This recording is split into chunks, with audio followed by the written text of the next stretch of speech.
വിശുദ്ധ ഗ്രന്ഥങ്ങളിൽ നമ്മൾ വായിക്കുന്നുണ്ട്, ദൈവം മനുഷ്യനെ പുരുഷനും സ്ത്രീയുമായി സൃഷ്ടിച്ചു.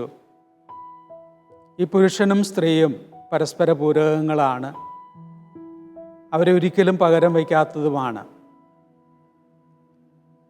ദാമ്പത്യത്തിൽ ഒരു സഹായി എന്ന നിലയിലാണ് ഒരു പുരുഷന് സ്ത്രീയും സ്ത്രീക്ക് പുരുഷനും ദൈവം നിശ്ചയിക്കുന്നത്. ഒരു കാവൽമാലാഖയ്ക്കടുത്ത ഒരു സ്ഥാനമാണ് പുരുഷനും സ്ത്രീക്കുമുള്ളത്. എന്നാൽ വിവാഹബന്ധത്തിൽ പല കുടുംബങ്ങളിലും അത് നമ്മൾ കാണുന്നില്ല. എന്നാൽ CFCയിലുള്ള പഠനങ്ങളിലൂടെയും CFCയിലുള്ള കൂട്ടായ്മയിലുള്ള പങ്കുവയ്ക്കലിലൂടെയും ഒക്കെ നമുക്കിത് പക്വതയാർന്ന ക്രൈസ്തവ ദമ്പതികളെ വാർത്തെടുക്കുവാനായിട്ടൊക്കെ സാധിക്കുന്നു. ഇവരാണ് കുടുംബത്തെ ഒന്നിച്ച്, ഇവരാണ് കുടുംബത്തെ നയിക്കുന്നതും കുടുംബത്തെ സംരക്ഷിക്കുന്നതും കുടുംബത്തെ മുന്നോട്ട് കൊണ്ടുപോകുന്നതും. CFC, couples for Christ. CFCയുടെ ആരംഭം 1981 ഫിലിപ്പൈൻസിലുള്ള മാനിലയിലാണ് ആരംഭിക്കുന്നത്. ഒരു 5 കപ്പിൾസാണ് തുടക്കത്തിലുണ്ടാവുക. അത് വളർന്ന് 2000 വത്തിക്കാനിലേക്കുള്ള അപേക്ഷകൾ കൊടുക്കുന്നു. വിശുദ്ധ ജോൺ പോൾ രണ്ടാമൻ പാപ്പ അദ്ദേഹത്തിൻ്റെ കോൺസ്റ്റിറ്റ്യൂഷൻ വഴിയായിട്ട് ഇതിനെ ഒരു international association of the faithful of pontifical റൈറ്റായിട്ട് അംഗീകരിക്കുന്നു. അതേ തുടർന്ന് ഏകദേശം ഇന്ന് 120 രാജ്യങ്ങളിൽ ഇത് പടർന്ന് പന്തലിച്ച് നിൽക്കുന്നു. നമസ്കാരം. കപ്പിൾസ് ഫോർ ക്രൈസ്റ്റിൻ്റെ ഒരു ചെറിയ ഘടകം, ഏറ്റവും ചെറിയ ഘടകമാണ് ഹൗസ് ഹോൾഡ്. 5-6 കുടുംബങ്ങൾ ഒന്നിച്ചു ചേർന്ന് ആഴ്ചയിലൊരിക്കൽ പരസ്പരം സ്നേഹം പങ്കുവെക്കുകയും കപ്പിൾസിൻ്റെ ഇടയിൽ ദൈവിക ചൈതന്യം, ക്രിസ്തുവിൻ്റെ ചൈതന്യം കുടുംബത്തിൽ നിറഞ്ഞു നിൽക്കത്ത രീതിയിൽ വിവിധ പ്രവർത്തനങ്ങളിലൂടെ അത് വളരെ ഫലവത്തായി ലോകം മുഴുവനും വ്യാപിച്ചിരിക്കുകയാണ്. തീർച്ചയായിട്ടും ഞങ്ങളുടെ ഹൗസ് ഹോൾഡ് എങ്ങനെയുള്ളതാണ് എന്ന് നിങ്ങൾക്ക് കാണണ്ടേ? ഞങ്ങളുടെ ഈ കൊച്ചു ഹൗസ് ഹോൾഡിലേക്ക് നിങ്ങളെ ഞങ്ങൾ സ്വാഗതം ചെയ്യുകയാണ്. ഞങ്ങളുടെ സുഹൃത്തുക്കൾ ഓരോരുത്തരായിട്ട് ഇങ്ങ് വന്നുകൊണ്ടിരിക്കുകയാണ്. ഞങ്ങൾ അവരെ വെൽക്കം ചെയ്യാനായിട്ട് കാത്തു നിൽക്കുകയാണ്.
കപ്പിൾസ് ഓഫ് ക്രൈസ്റ്റ് കൂട്ടായ്മ എന്നതിൻ്റെ ഒരു ആത്യന്തികമായ ലക്ഷ്യമെന്ന് പറയുന്നത് ശക്തമായ ക്രിസ്തീയ കുടുംബങ്ങളെ പടുത്തുയർത്തിക്കൊണ്ട് കത്തോലിക്ക സഭയെ ശക്തിപ്പെടുത്തുക എന്നുള്ളതാണ്.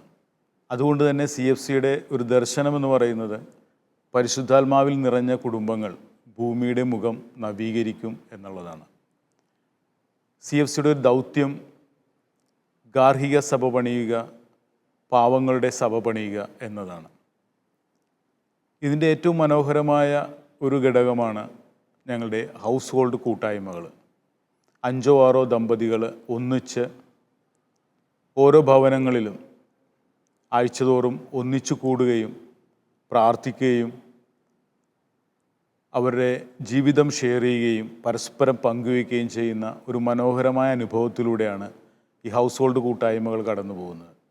എല്ലാവരും വളരെ സന്തോഷത്തോടുകൂടി ഇന്ന് വന്നതിൽ ഒത്തിരി ദൈവത്തെ മഹത്വപ്പെടുത്താം നമുക്ക്. കാരണം നിങ്ങളെല്ലാവരും ഇരിക്കുന്നത് തന്നെ ഭർത്താവിൻ്റെ ഇടതുവശത്ത് ചേർന്നാണ് ഭാര്യ ഇരിക്കുന്നത്. നമ്മുടെ ഹൃദയം ഇടതുവശത്തായതിനാൽ ഭാര്യ ഭർത്താവിൻ്റെ ഹൃദയത്തിൻ്റെ ഭാഗമാണ്. ആ ഒരു കൂട്ടായ്മയാണ് നമ്മുടെ CFCയുടെ ഒരു പ്രത്യേകത. ഏതായാലും ഇന്ന് ഈ ക്രിസ്മസിൻ്റെ ഈ കാലയളവിൽ നമുക്ക് സന്തോഷത്തോടു കൂടി ദൈവത്തെ മഹത്വപ്പെടുത്താം. വളരെ വളരെ ആഹ്ലാദത്തോടു കൂടിയായിരിക്കണം നമ്മുടെ ഇന്നത്തെ ഹൗസ് ഹോൾഡ് പോകേണ്ടത്. ആ ഹൗസ് ഹോൾഡ് കൂട്ടായ്മയിൽ ഒരു പ്രാർത്ഥനയ്ക്ക് ഒരു പ്രത്യേക ഘടനയുണ്ട്. ആദ്യം ഗാനങ്ങൾ ആലപിച്ച് ദൈവത്തെ സ്തുതിച്ചുകൊണ്ട് ആരാധിച്ചുകൊണ്ട് ആരംഭിക്കുന്നു. അതിനുശേഷം പരസ്പരം തെറ്റുകളേറ്റു പറയുന്നു, മാപ്പപേക്ഷിക്കുന്നു. ജീവിത പങ്കാളിയോടും മക്കളോടും സഹോദരങ്ങളോടും ചെയ്തിട്ടുള്ള തെറ്റുകൾ പറ്റിപ്പോയിട്ടുണ്ടെങ്കിൽ അതിനെല്ലാം മാപ്പ് ചോദിക്കുന്നു. അതിനുശേഷം ലഭിച്ച അനുഗ്രഹങ്ങൾക്ക് ദൈവത്തിന് നന്ദി പറയുന്നു. അവസാനം നമ്മളുടെ നിയോഗങ്ങളും നമ്മളുടെ ആവശ്യങ്ങളും മറ്റുള്ളവർ നമ്മളെ പ്രാർത്ഥിക്കാൻ ആവശ്യപ്പെട്ടിട്ടുള്ള നിയോഗങ്ങൾക്കും വേണ്ടി നമ്മൾ പ്രാർത്ഥിക്കുന്നു. അതിനുശേഷം ഒന്നിച്ചൊരു ചെറിയ ഫെലോഷിപ്പോടുകൂടി ഒന്നിച്ച് ചെറിയ രീതിയിൽ ഒരു ചായയോ അല്ലെങ്കിൽ ചെറിയ രീതിയിലൊരു ഭക്ഷണം ഷെയർ ചെയ്തുകൊണ്ട് അത് അവസാനിപ്പിക്കുന്നു. ദൈവം തന്നു എല്ലാം ദൈവത്തെ ആരാധിക്കാം. ദൈവം ഉയർത്തി നമ്മെ ദൈവത്തെ ആരാധിക്കാം. ദൈവം തന്നു എല്ലാം ദൈവത്തെ ആരാധിക്കാം. ദൈവം ഉയർത്തി നമ്മെ ദൈവത്തെ ആരാധിക്കാം. താളമേളത്തോടെ വാദ്യഘോഷത്തോടെ ആടിപ്പാടി നമ്മൾ ദൈവത്തെ ആരാധിക്കാം. താളമേളത്തോടെ വാദ്യഘോഷത്തോടെ ആടിപ്പാടി നമ്മൾ ദൈവത്തെ ആരാധിക്കാം. നമുക്കൊരു നിമിഷം കർത്താവിൻ്റെ സന്നിധിയിലാണ് നമ്മളിരിക്കുന്നത്. അവിടത്തേക്ക് മുമ്പിൽ നന്ദിയുള്ള ഹൃദയത്തോടു കൂടി നന്ദിയോടെ ഈ ഒരാഴ്ചക്കാലം കർത്താവ് നമുക്ക് നൽകിയ എല്ലാ കൃപകൾക്കും നന്ദി പറഞ്ഞുകൊണ്ട് നമുക്ക് അവിടുത്തെ കൈകൾ കൂപ്പി പിടിച്ചുകൊണ്ട് അവിടുത്തെ ആരാധിക്കാം. നന്ദിയോടെ ഞാൻ സ്തുതി പാടിടും എന്റെ യേശുനാഥാ. എനിക്കായി നീ ചെയ്തൊരു നന്മയ്ക്കും ഇന്നു നന്ദി ചൊല്ലുന്നു ഞാൻ. നന്ദിയോടെ ഞാൻ സ്തുതി പാടിടും എന്റെ യേശുനാഥാ. എനിക്കായി നീ ചെയ്തൊരു നന്മയ്ക്കും ഇന്നു നന്ദി ചൊല്ലുന്നു ഞാൻ. കർത്താവ് നൽകിയ വലിയ കൃപയാണ് നാം ഇവിടെ ആയിരിക്കുക. അവിടുത്തെ ആരാധിക്കുകയും സ്തുതിക്കുകയും മഹത്വപ്പെടുത്തേണ്ടതും നമ്മുടെ ആവശ്യമാണ്. നമ്മുടെ കുടുംബജീവിതത്തിൽ കർത്താവ് നിരവധിയായ അനുഗ്രഹങ്ങൾ തന്നിട്ടുണ്ട്. ആ നന്മകളെ ഓർത്തുകൊണ്ട് നമുക്ക് രണ്ടുപേർക്ക് കർത്താവിനെ ആരാധിക്കുകയും സ്തുതിക്കുകയും മഹത്വപ്പെടുത്തുകയും ചെയ്യാം. കാരുണ്യവാനായ ദൈവമേ, അവിടുത്തെ മഹനീയ സ്നേഹത്തെ ഞങ്ങൾ ഓർക്കുകയാണ്. ഈശോയെ, ഞങ്ങളെ അവിടുന്ന് പരിപാലിച്ച് ചേർത്ത് നിർത്തുന്ന വലിയ സ്നേഹത്തെ ഓർക്കുന്നു. നല്ല തമ്പുരാനെ, ഈ ദിനങ്ങളിൽ അങ്ങയുടെ വാഗ്ദാനത്തിൻ്റെ പൂർത്തീകരണമായ അവിടുത്തെ പ്രിയപുത്രൻ ഞങ്ങളുടെ ഹൃദയങ്ങളിൽ വന്ന് വാസമുറപ്പിക്കുന്ന വലിയ നിമിഷങ്ങളെ ഓർത്തുകൊണ്ട് യേശുവേ, ഞങ്ങളങ്ങേ ആരാധിക്കുകയും സ്തുതിക്കുകയും അങ്ങേ മഹത്വപ്പെടുത്തുകയും ചെയ്യുന്നു.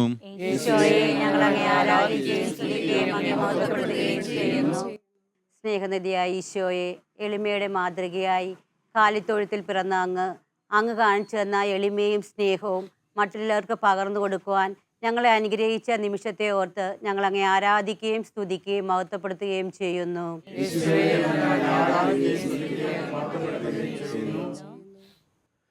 കർത്താവ് നമുക്കൊത്തിരി നന്മകൾ നൽകി. അവിടത്തേക്ക് നന്ദി പറയണം. കുഷ്ഠരോഗി സൗഖ്യപ്പെടുത്തിയ കർത്താവ് 9 പേരും കടന്നുപോയി, ഒരാൾ മാത്രം നന്ദി പറഞ്ഞു. നമ്മുടെ ജീവിതത്തിൽ ദൈവത്തിന് നന്ദി പറയാതെ പോവുക സാധ്യമല്ല. കർത്താവ് നൽകിയ കൃപകളെ ഓർത്ത് നമുക്ക് അവിടത്തേക്ക് നന്ദി പറയാം.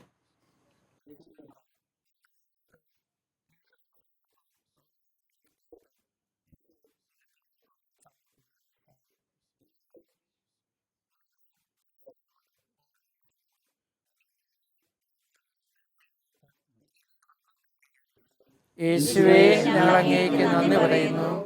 കർത്താവ് അവിടുത്തെ തിരുമുമ്പിൽ അനുദപിക്കുന്ന മനസ്സോടുകൂടി ആയിരിക്കുവാനായിട്ട് നമുക്ക് ശ്രമിക്കാം. കഴിഞ്ഞ ആഴ്ചക്കാലത്ത് നമ്മുടെ ജീവിതത്തിൽ ഒട്ടനവധിയായ പോരായ്മകൾ വന്നു പോയിട്ടുണ്ട്, തിന്മകൾ നമ്മൾ വീണു പോയിട്ടുണ്ട്. അവയെ ഓർത്ത് അനുദപിക്കുന്ന ഹൃദയത്തോടെ കർത്താവിൻ്റെ മുമ്പിൽ നമ്മുടെ എല്ലാ തിന്മകളും ഏറ്റുപറഞ്ഞുകൊണ്ട് അവിടുത്തോട് നമുക്ക് മാപ്പ് അപേക്ഷിക്കാം. ഞങ്ങളുടെ മധ്യേ എഴുന്നള്ളിയിരിക്കുന്ന ദിവ്യനാഥ, ഞങ്ങളുടെ പാപങ്ങൾ പരിഗണിച്ചാൽ ഞങ്ങൾ അങ്ങക്ക് തിരുമുമ്പിൽ നിൽക്കാൻ ഞങ്ങൾ യോഗ്യതരല്ലല്ലോ ഈശോയെ. മറ്റുള്ളവർക്ക് ഇടർച്ചയാകുന്ന തരത്തിൽ ഞങ്ങൾ ജീവിക്കുകയും ഞങ്ങളുടെ പാപങ്ങളെല്ലാം അങ്ങയുടെ തിരുമുമ്പിൽ സമർപ്പിക്കുകയും ചെയ്യുന്നു ഈശോയെ. വിചാരത്താലും വാക്കാലും പ്രവൃത്തിയാലും ഉപേക്ഷയാലും കർത്താവെ, അങ്ങേക്ക് എതിരെ ചെയ്തു പോയ എല്ലാ പാവങ്ങളെ ഓർത്ത് അങ്ങയോട് ഞാൻ മാപ്പ് അപേക്ഷിക്കുന്നു. യേശുവേ, ഞങ്ങൾ അങ്ങയോട് മാപ്പ് അപേക്ഷിക്കുന്നു. ദൈവ തിരുമുമ്പിൽ നമ്മുടെ ആവശ്യങ്ങൾ സമർപ്പിക്കാം. നിങ്ങൾ ഏതൊരു പിതാവാണ് മകൻ മീൻ ചോദിച്ചാൽ പകരം പാമ്പിനെ കൊടുക്കുക, മുട്ട ചോദിച്ചാൽ പകരം തേളിനെ കൊടുക്കുക? ദുഷ്ടരായ നിങ്ങൾക്ക് നല്ല ദാനങ്ങൾ നിങ്ങളുടെ മക്കൾക്ക് നൽകുവാൻ സാധിക്കുമെങ്കിൽ നമ്മെ സ്നേഹിക്കുന്ന പിതാവ് എത്ര അധികമായി നമുക്ക് ആത്മാവിന് നൽകുകയില്ല എന്ന് കർത്താവ് പറഞ്ഞിട്ടുണ്ട്. കർത്താവിൻ്റെ തിരുമുമ്പിൽ നമ്മുടെ ആവശ്യങ്ങൾ സമർപ്പിച്ച് പ്രാർത്ഥിക്കാം. ഗാർഹിക സഭയ്ക്ക് മഹത്വം നൽകിക്കൊണ്ട് നസ്രത്തിലെ തിരുക്കുടുംബത്തിൽ വന്നു പിറന്ന ഈശോനാഥ, സ്വദേശത്തും വിദേശത്തുമായ വിദ്യാഭ്യാസത്തിലും ജോലിയിലുമായിരിക്കുന്ന ഞങ്ങളുടെ കുടുംബങ്ങളിലെ കുഞ്ഞുങ്ങളെ ഞങ്ങൾ അങ്ങേക്ക് സമർപ്പിക്കുന്നു. കർത്താവെ, ഞങ്ങളുടെ കുഞ്ഞുങ്ങൾക്ക് ആത്മീയവും ഭൗതികവുമായ എല്ലാ നന്മകളും നൽകി അവരെ അനുഗ്രഹിക്കണമേ എന്ന് അങ്ങയോട് ഞങ്ങൾ പ്രാർത്ഥിക്കുന്നു. സ്നേഹ ഈശോയെ, അങ്ങ് ഞങ്ങളുടെ ഇടയിലേക്ക് എഴുന്നള്ളി വരുന്ന ഈ ക്രിസ്മസ് കാലത്തിൽ ഈശോയെ, അങ്ങ് വന്ന് പിറക്കുവാൻ തക്കവിധം ഞങ്ങളുടെ ഹൃദയങ്ങളെയെല്ലാം അങ്ങ് ഒരുക്കണമേ ഈശോയെ. നമുക്ക് കണ്ണുകളൊക്കെ തുറന്ന് കർത്താവിൻ്റെ ആ അനുഭവം, ഇന്നത്തെ നമ്മുടെ ഷെയറിംഗ് എന്ന് പറയുന്നത് ലൈവ് ഷെയറിങ്ങാണ്. അപ്പോൾ നമ്മുടെ ജീവിതത്തിൽ കിട്ടിയ ആ അനുഭവങ്ങൾ പങ്കുവെക്കുക. എനിക്ക് പങ്കുവയ്ക്കാനുള്ളത് ഈ കൂട്ടായ്മയിൽ വന്നിട്ടുള്ള ഒരു അനുഭവമാണ്. ഞങ്ങൾ തമ്മിലുള്ള ഒരു ബന്ധം ഒന്നും കൂടി ദൃഢമായി. അതേപോലെ ഒത്തിരി സഹോദരങ്ങളെ ഈ കൂട്ടായ്മയിലൂടെ എനിക്ക് കിട്ടി. എന്തും തുറന്നു പറയാനും എന്തൊരു ആവശ്യം വന്നു കഴിഞ്ഞാലും പ്രാർത്ഥിക്കാൻ പറയാനും പ്രാർത്ഥിക്കാനും മറ്റുള്ളവർക്ക് വേണ്ടി പ്രാർത്ഥിക്കാനും നമുക്കെന്തെങ്കിലും ഒരു ആവശ്യം വരികയാണെങ്കിൽ അല്ലെങ്കിൽ മറ്റുള്ളവർക്കൊരാവശ്യം വരികയാണെങ്കിൽ ഒരു കൃത്യസമയം വെച്ചിട്ട് അത് എല്ലാവരും ആ ഒരു ഗ്രൂപ്പിൽ ആ ടൈം വെച്ചിട്ട് പ്രാർത്ഥിക്കുകയും എല്ലാവർക്കും അതിലൊരു അനുഭവം അതിൽ കിട്ടുകയും ചെയ്തത് വലിയൊരു അനുഭവമായിരുന്നു എല്ലാവർക്കും. ശിഷ്യന്മാർ പറഞ്ഞതുപോലെ കർത്താവെ, ഞങ്ങൾ നിന്നോടുള്ള വിശ്വാസം വർദ്ധിപ്പിച്ച് തരണമേ എന്നുള്ളതാണ് ഞങ്ങളുടെ ഇപ്പോഴുള്ള എല്ലാവരുടെയും പ്രാർത്ഥന. കർത്താവിനോടുള്ള വിശ്വാസം ഞങ്ങൾക്ക് ഒത്തിരി ഞങ്ങളുടെ ഓരോരുത്തരുടെ അനുഭവത്തിൽ നിന്നും ഞങ്ങൾ ഉണ്ട്. പിന്നെ ഞങ്ങൾ CFCയിൽ ഉണ്ട് ഇപ്പോൾ ഉപവാസ പ്രാർത്ഥന വെച്ചിട്ടുണ്ട്. ഓരോ ദിവസവും ഓരോ ദമ്പതികൾക്ക് കൊടുത്തിരിക്കുകയാണ്. ആ ഉപവാസ പ്രാർത്ഥന ഞങ്ങൾ മുടങ്ങാതെ കൊണ്ടുപോകുന്നുണ്ട്. ദിവ്യബലി പരമാവധി തന്നെ ആരും മുടക്കാതെ തന്നെ എല്ലാ കുടുംബാംഗങ്ങളും ദിവ്യബലിയിൽ പങ്കുചേരുന്നു. പിന്നെ വ്യക്തിപരമായി പ്രാർത്ഥിക്കുന്നു. അതൊക്കെ ഞങ്ങൾക്ക് CFCയിൽ വന്നതിന് ശേഷം കിട്ടിയ അറിവുകളാണ്. വ്യക്തിപരമായ പ്രാർത്ഥന എന്താണെന്നൊന്നും അറിയത്തില്ലായിരുന്നു. പക്ഷേ ഇപ്പോൾ ഞങ്ങൾക്ക് വ്യക്തിപരമായി പ്രാർത്ഥിക്കാനൊക്കെ ഞങ്ങൾക്ക് സന്തോഷമാണ്. ഇപ്പോൾ കർത്താവ് നൽകിയ ആ വലിയ അനുഭവങ്ങൾ നമ്മുടെ മനസ്സിലൂടെ ഓർക്കാം. പ്രത്യേകിച്ച് ഈ ക്രിസ്മസ് കാലയളവിൽ കർത്താവാണ് നമ്മുടെ കൂടെ, ദൈവം നമ്മോട് കൂടെ എന്നാണ് അവിടുന്ന് പറയുന്നത്. തീർച്ചയായിട്ടും കർത്താവ് നമ്മളോട് കൂടെയുണ്ട്. ഇപ്പം നമ്മളെ സംബന്ധിച്ച് ഈ 7 കുടുംബങ്ങളും ഒരേ മനസ്സും ഒരേ ഹൃദയത്തോടും കൂടി ആയിരിക്കുകയാണ്. എപ്പോഴാണെങ്കിലും ഏത് സമയത്തും ആരുടെ ആവശ്യങ്ങളുണ്ടെങ്കിൽ അവർക്ക് വേണ്ടി പ്രാർത്ഥിക്കുകയും സഹായിക്കുകയും ചെയ്യുന്നു. ഒപ്പം നമ്മൾ പരസ്നേഹ പ്രവർത്തനങ്ങൾ ചെയ്യാറുണ്ട്. പ്രത്യേകിച്ച് അനാഥ മന്ദിരങ്ങൾ സന്ദർശിക്കുക, അല്ലെങ്കിൽ പാവപ്പെട്ടവരുടെ സാമ്പത്തികമായി വിഷമിക്കുന്നവരെ സഹായിക്കുക, ഇങ്ങനെയുള്ള ചെറു ചാരിറ്റബിൾ പ്രവർത്തികൾ കൂടി ചെയ്യുന്നുണ്ട്. അപ്പോൾ ദൈവം നൽകിയ ദാനമാണ് ഈ ക്രിസ്മസ് കാലയളവിൽ നമുക്കിരുന്നുകൊണ്ട് തന്നെ കരങ്ങൾ കോർത്ത് പിടിച്ച് കർത്താവ് നൽകിയ ആ ദാനത്തിന് നന്ദി പറഞ്ഞുകൊണ്ട് നമുക്ക് ഈശോ പഠിപ്പിച്ച പ്രാർത്ഥന ഒരുമയോടുകൂടി ചെല്ലാം.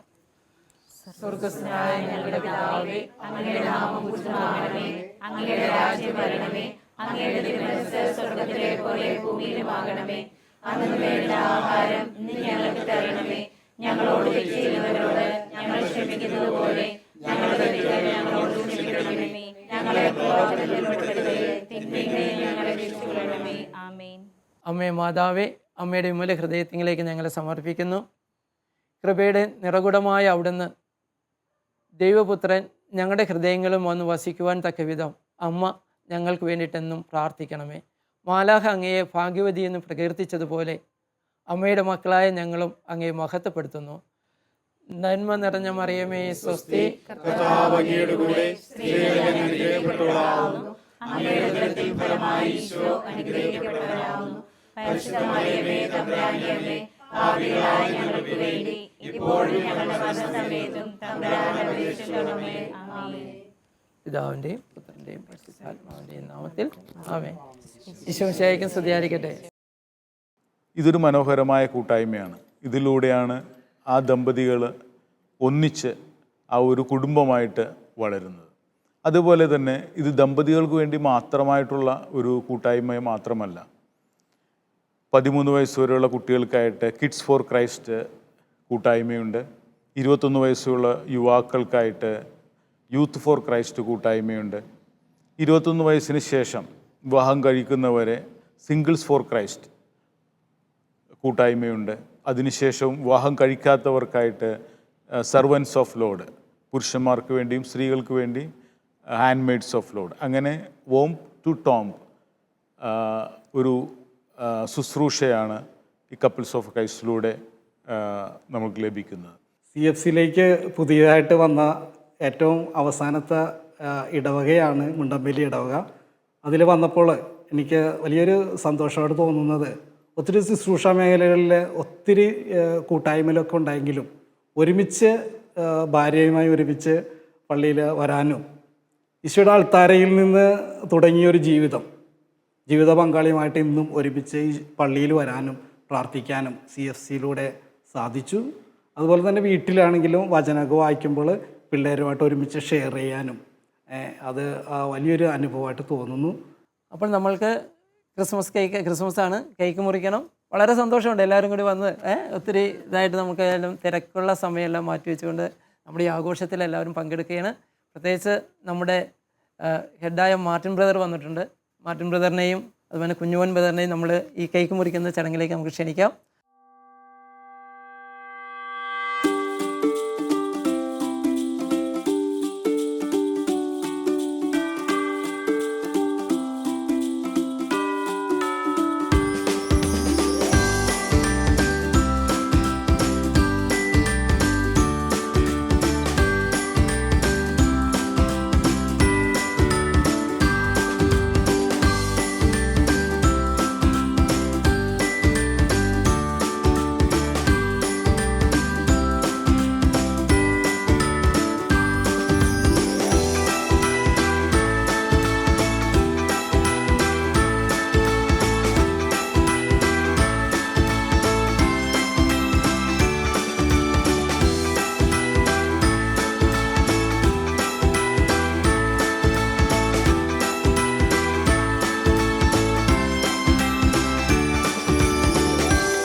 കപ്പിൾസ് ഓഫ് ക്രൈസ്റ്റിലൂടെ പഠനങ്ങളിലൂടെയും അതിൻ്റെ ക്ലാസ്സുകളിലൂടെയും ടീച്ചിങ്ങുകളിലൂടെയും എങ്ങനെ നമുക്ക് ശക്തമായ ഒരു ക്രിസ്ത്യ കുടുംബം കെട്ടിപ്പടുക്കാമെന്നും എങ്ങനെ ദൈവം നമ്മൾക്ക് ദാനമായി നൽകിയ മക്കളെ എങ്ങനെ ഒരു ക്രിസ്ത്യ മൂല്യത്തിലും ഉത്തരവാദിത്വമുള്ള പൗരന്മാരായിട്ട് വളർത്താമെന്നുള്ളതും ഇതെല്ലാം നമ്മൾ ഈ ദമ്പതികൾ ഇതിലൂടെ ഈ ഒരു ഫോർമേഷനിലൂടെ ഇതിൻ്റെ ക്ലാസ്സുകളിലൂടെ അവർക്ക് പഠിക്കുവാനും സാധിക്കുന്നുണ്ട്. ഈശോയുടെ കാലത്ത് ഈശോയെ പ്രസവിക്കുന്ന അതിന് വേണ്ടിയിട്ട് പ്രസവവേദന എടുത്തപ്പോൾ അമ്മ ഒരു സ്ഥലം അന്വേഷിച്ച് നടന്നു, പുൽക്കൂട് കണ്ടെത്തിയില്ലേ.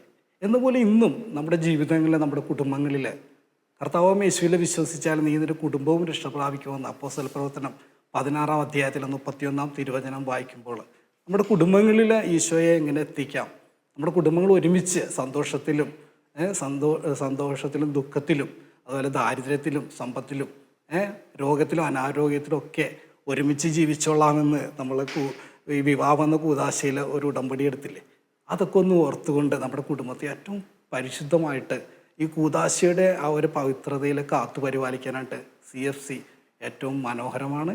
അത് തുടർന്നിട്ട് പോകാനായിട്ട് അടുത്ത ഇടവുകളിലോട്ടൊക്കെ ഇത് ഉണ്ടാകുവാനും ഒത്തിരി ആഗ്രഹിക്കുന്നു.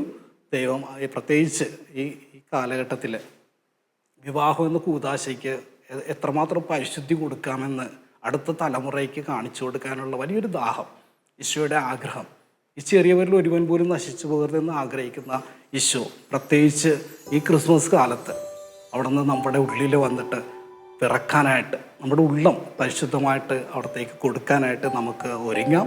ദൈവം നമ്മളെ സമൃദ്ധമായിട്ട് അനുഗ്രഹിക്കട്ടെ.